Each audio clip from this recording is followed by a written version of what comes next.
Mani tezroq Toshkentdan yo'q qilishga juda ko'p odamlar bu qishloqdan kelgan, qachon ketadi degan juda katta kurash bo'lgan.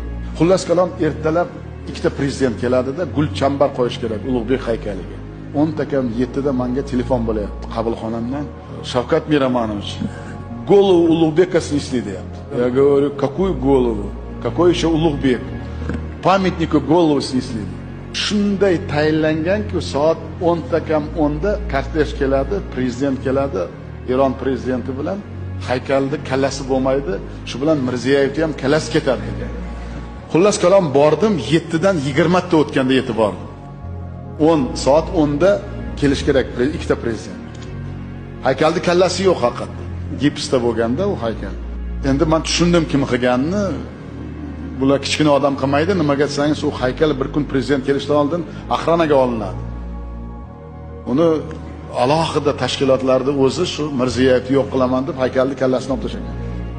Har kuni men o'zi gazetani albatta o'qiyman.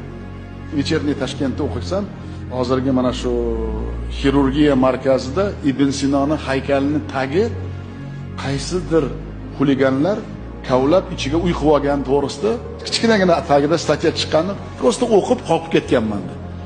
Shunday esimga tushdi. Shu haykal hamma narsani hal qilish kerak. Bu gap Mirziyoyevni ishdan olib tashlashi to'g'ri, lekin davlat sharmanda bo'ladi. Prezident olib kelsa u haykalga kallasi haykalga gulchambar qo'ymaydi-ku. Keyin esimga tushdiki, shu haykal gipsdan bo'lsa kerak dedim. Mashinamni o'zim ruldan qildim, bir andijonlik movunim bor edi. O'shani mashinaga o'tirdim-da, uyga borib, arrang bormi uyda dedim, arrang. Arrang bor dedi. Ikkita uchta arrangni oldi, u o'zi yo'lda turardi. Chilonzorda o'sha. U ham Chilonzorda-ku.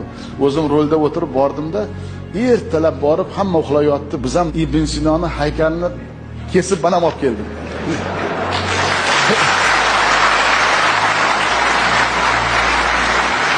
Endi Xudo deyman, siz eslatdingiz, esimga tushdi.